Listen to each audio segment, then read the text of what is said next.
આજે આપણે ધોરણ 7 માં પૂર્ણાંક સંખ્યા વિશે ભણવાનું છે। તો ગણિતની અંદર આ પહેલું ચેપ્ટર આપણું છે પૂર્ણાંક સંખ્યા।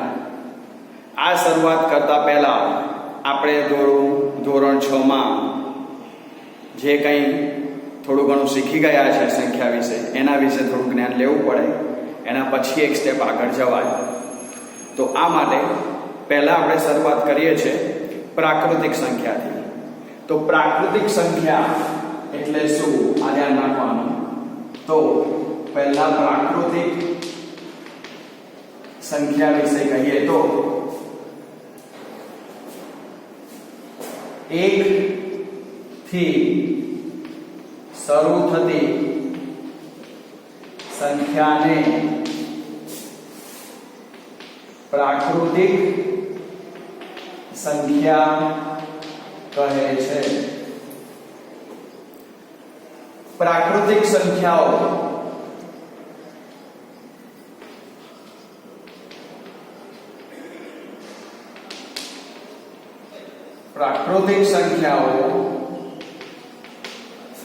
અનંત છે।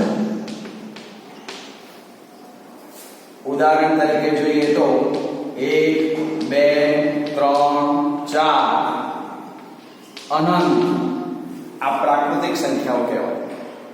તો સૌથી નાની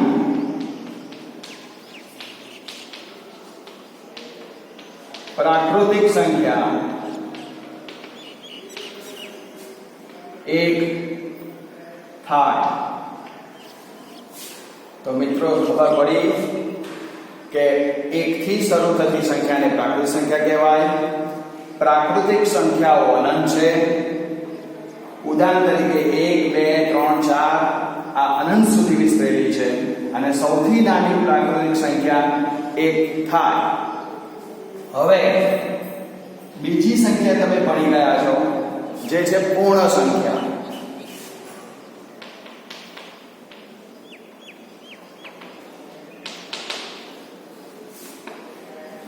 શૂન્યથી શરૂ થતી સંખ્યાઓને પૂર્ણ સંખ્યા કહે છે। પૂર્ણ સંખ્યા પણ પ્રાકૃતિક સંખ્યાની જેમ અનંત છે। પૂર્ણ સંખ્યા પ્રાકૃતિક સંખ્યાઓની જેમ અનંત છે। ઉદાહરણ તરીકે જોઈએ તો 0 1 2 3 4 અનંત સુધી વિસ્તરેલી છે। સૌથી નાની પૂર્ણ સંખ્યા 0 થાય। તો મિત્રો ફરીથી આપણે જોઈ લઈએ। 0 થી શરૂ થતી સંખ્યાને પૂર્ણ સંખ્યા કહે છે। પૂર્ણ સંખ્યા પ્રાકૃતિક સંખ્યાઓની જેમ અનંત છે। ઉદાહરણ તરીકે 0 1 2 3 4 અનંત સુધી વિસ્તરેલી છે અને સૌથી નાની પૂર્ણ સંખ્યા 0 છે। આ બંને મુદ્દાઓ તમે ધોરણ 6 ની અંદર ભણી ગયા છો। હવે આપણે ધોરણ 7 ની અંદર જે શીખવાની છે પૂર્ણાંક સંખ્યા, જે આપણું મુખ્ય ચેપ્ટર છે, એ શીખવાનું છે। હવે આ પૂર્ણાંક સંખ્યાઓમાં કોનો સમાવેશ થાય, પૂર્ણાંક સંખ્યાઓ કેવી રીતે દર્શાવવામાં આવે છે સંખ્યા રેખા ઉપર, આ ઉપરાંત સંખ્યા રેખાના ગુણધર્મો શું છે, પૂર્ણાંક સંખ્યાઓના ગુણધર્મો કયા છે, એ બધું જ આ ચેપ્ટરની અંદર સમાયેલું છે। તો હવે પછી આપણે જોઈએ છે પૂર્ણાંક સંખ્યાઓ। પૂર્ણાંક સંખ્યાના મુખ્ય 3 પ્રકાર છે। પૂર્ણાંક સંખ્યાના મુખ્ય 3 પ્રકાર છે. એક ધન પૂર્ણાંક, 2 ઋણ પૂર્ણાંક અને 3 શૂન્ય પૂર્ણાંક.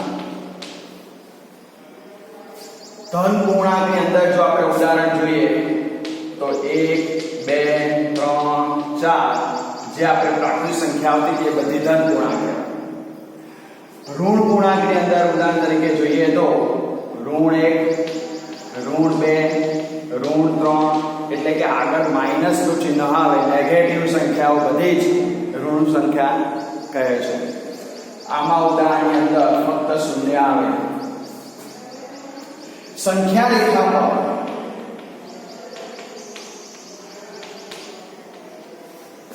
પૂર્ણાંક સંખ્યાઓ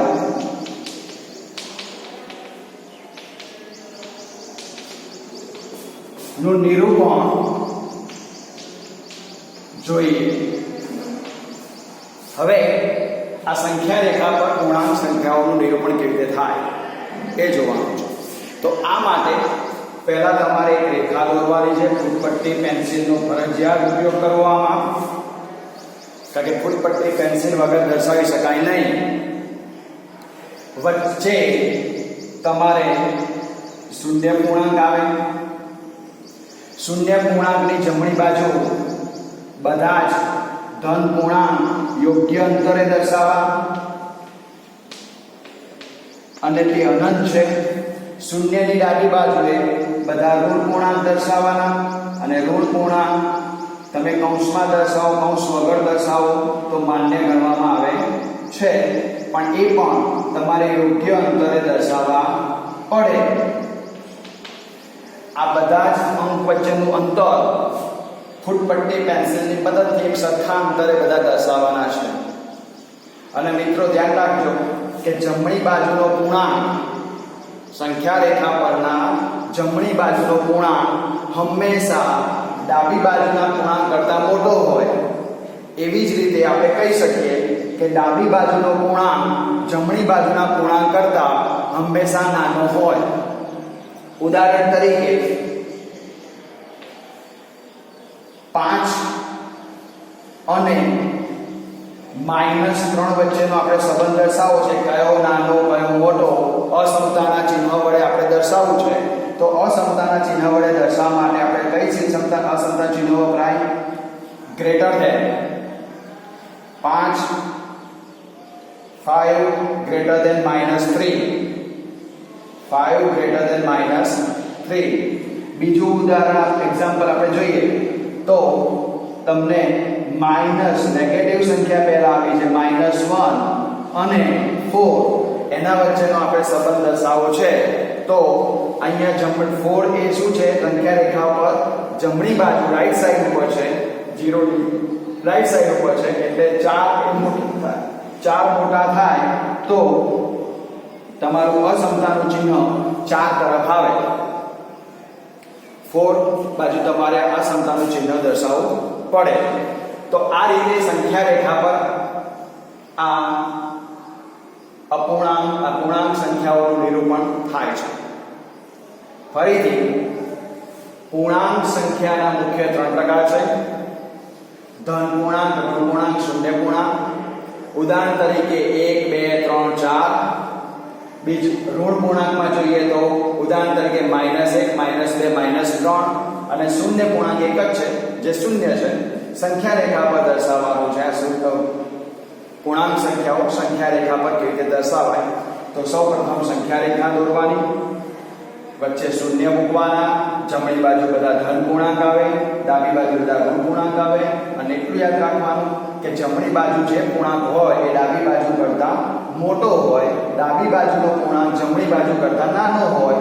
તો તમારે આવા ખાલી જગ્યામાં કે નાના પ્રશ્નોમાં તમને આવા પ્રશ્નો પૂછી શકશે.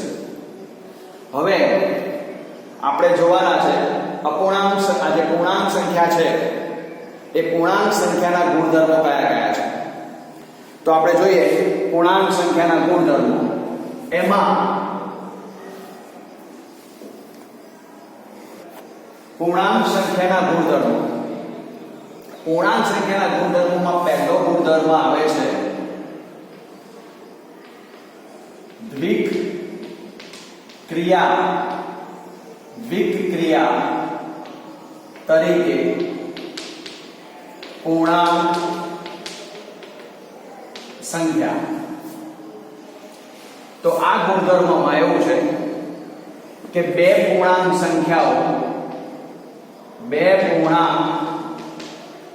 સંખ્યાઓનો સરવાળો બાદબાકી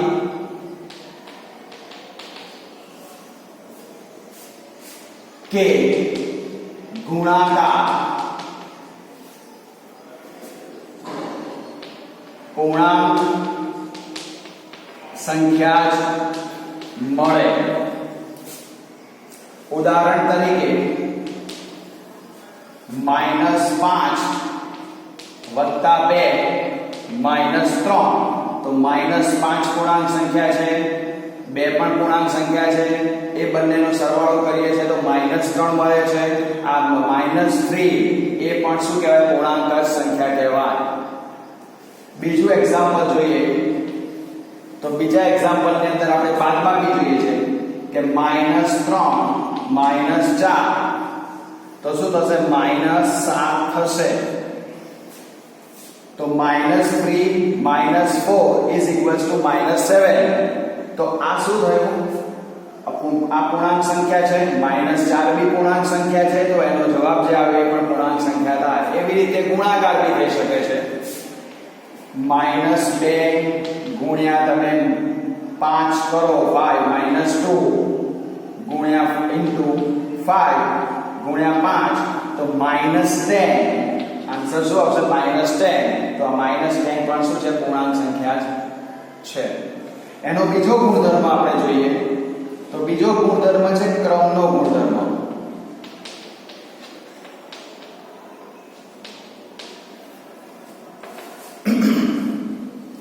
બે પૂર્ણાંક સંખ્યાનો સરવાળો કે ગુણાકાર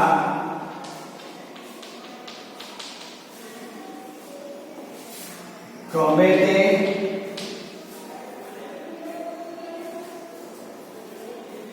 ક્રમમાં કરવામાં આવે તો પરિણામ તે જ પૂર્ણાંક સંખ્યા મળે છે. ઉદાહરણ તરીકે જોઈએ -5 વત્તા 2 બરાબર આપણે જો એમ લખી શકીએ કે 2 વત્તા -5. તો આ છે સરવાળા વિશે ક્રમનો ગુણધર્મ. આ કેવી રીતે પરિણામ એક સરખું મળે છે? જો -5 + 2 તો આનો આન્સર શું થાય? -3.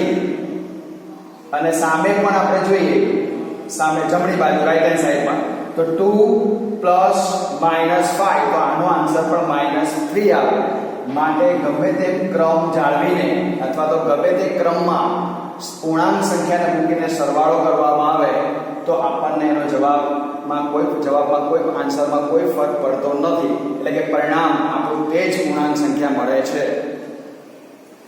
એવું જ ગુણાકાર માટે જોઈએ કે તમને -5 * 2 આપેલા છે તો સામે શું થઈ જાય? 2 * -5 તો -5 * 2 -10. 2 * -5 તો -10. તો આપણે આને કહી શકીએ સરવાળા વિશે ક્રમનો ગુણધર્મ.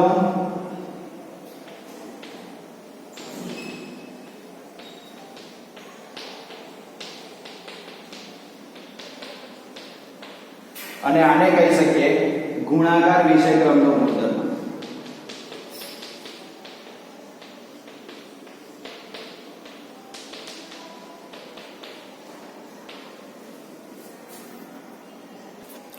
મિત્રો આપણે દ્વિક ક્રિયાનો ગુણધર્મ શીખ્યા, ક્રમનો ગુણધર્મ શીખ્યા.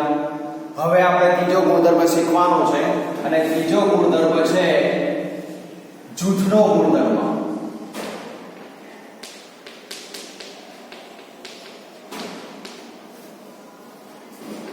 આ ગુણધર્મમાં કોઈ પણ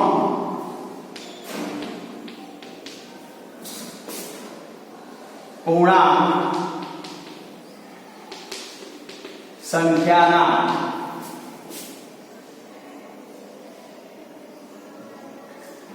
ગમે તેમ જૂથ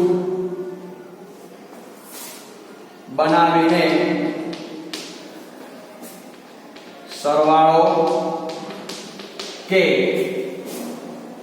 બાદબાકી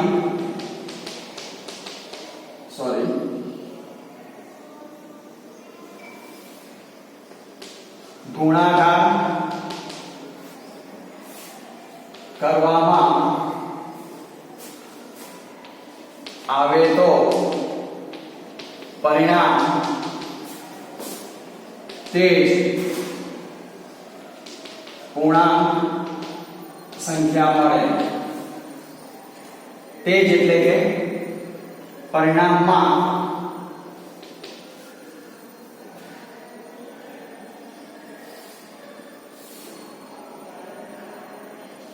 કોઈ ફરક પડતો નથી. હવે જોઈએ ઉદાહરણ તરીકે -5 વત્તા 2 જેનું આપણે જૂથ બનાવી દઈશું અને બીજી સંખ્યા આપણે કોઈ પણ લઈ શકીએ વત્તા -3. હવે જો એની સામે આપણે જૂથ બદલી નાખીએ તો આપણે એ જૂથ -2 અને -3 નું બનાવવું પડે. 5 ને આપણે બહાર લઈ લેવાના એટલે કે -5 પ્લસ 2 પ્લસ -3. તો અહીંયા જુઓ કે -5 અને 2 નું જૂથ હતું, અહીંયા 2 અને -3 નું જૂથ છે. તો હવે જો આને સોલ્વ કરીએ તો પરિણામ શું મળે છે જોઈએ. તો ડાબા એટલે કે લેફ્ટ હેન્ડ સાઈડ ડાબી બાજુ જોઈએ તો -5 પ્લસ 2 અને વત્તા -3 છે. તો -5 પ્લસ 2 તો બરાબર શું થશે -3 અને પ્લસ આ -3 એમના એમ મૂકવાના. હવે -3 એટલે -6 થાય. એવી જ રીતે આપણે જમણી બાજુનું સાદું આપીએ. જવાબ જમણી બાજુ -5 વત્તા 2 વત્તા -3 આપણે જૂથ બનાવ્યું છે આ બે. તો ફર્સ્ટ -5 એઝ ઇટ ઇઝ મૂકવા પડે, એમને મૂકવા પડે, પ્લસ આ બંનેનો ફાઇનલ આન્સર થાય તો -1. -5 -1 is equals to -6. તો આ બંને ના પરિણામ સરખા મળ્યા. તો આને કહેવાય સરવાળા વિશે જૂથનો ગુણધર્મ. આવી જ રીતે જો ઉદાહરણ ગુણાકારનું જોઈએ તો ઉદાહરણ તરીકે -5 into 2 into -3 તો is equals to -5 બાર રાખી દઈએ into bracket 2 plus -2 into -3. હવે જો આનું સાદું આપીએ તો ડાબી બાજુ -5 to -10 -10 ગુણ્યા -3 એટલે -30 થશે. તો આ બાજુ પણ તમે જુઓ તો 2 into -3 તો -6 -6 into -5 તો -30 થાય. તો આ ગુણાકાર વિશે જૂથનો ગુણધર્મ છે. બીજું એક વસ્તુ ખાસ યાદ રાખો કે જૂથનો ગુણધર્મ જૂથનો ગુણધર્મ ભાગાકાર વિશે શક્ય નથી.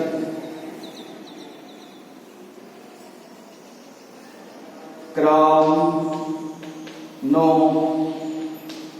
ગુણધર્મ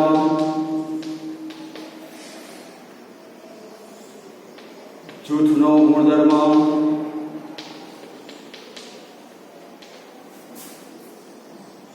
ભાગાકારની ક્રિયા માટે લાગુ પડતો નથી.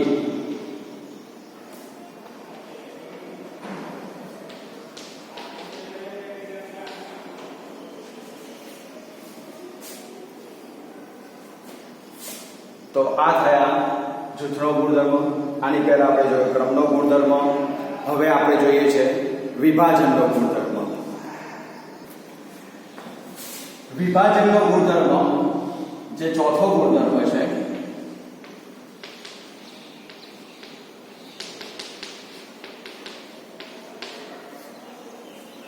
જેમાં ગુણાકારનું સરવાળા પર વિભાજન કરવામાં આવે છે. આ ગુણધર્મમાં ગુણાકારનું સરવાળા પર વિભાજન શક્ય છે પણ સરવાળાનું ગુણાકાર પર વિભાજન શક્ય નથી. તો અહીંયા ધ્યાન રાખો કેવી રીતે થાય. -5 ગુણ્યા 3 + 2 તો ઇઝ ઇક્વલ્સ ટુ -5 ને 3 સાથે મલ્ટીપ્લાય કરવાના, ગુણાકાર કરવાનો, એટલે કે -5 * 3 પ્લસ -5 * 2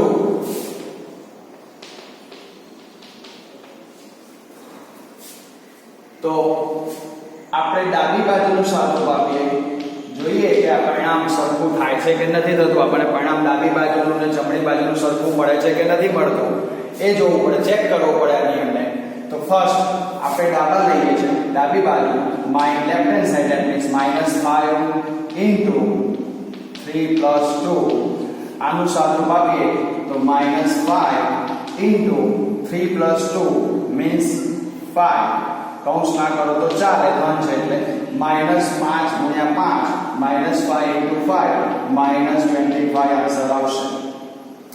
જમણી બાજુનો આપણે જવાબ જોઈએ, રાઈટ હેન્ડ સાઈડનો જવાબ જોઈએ તો -5 * 3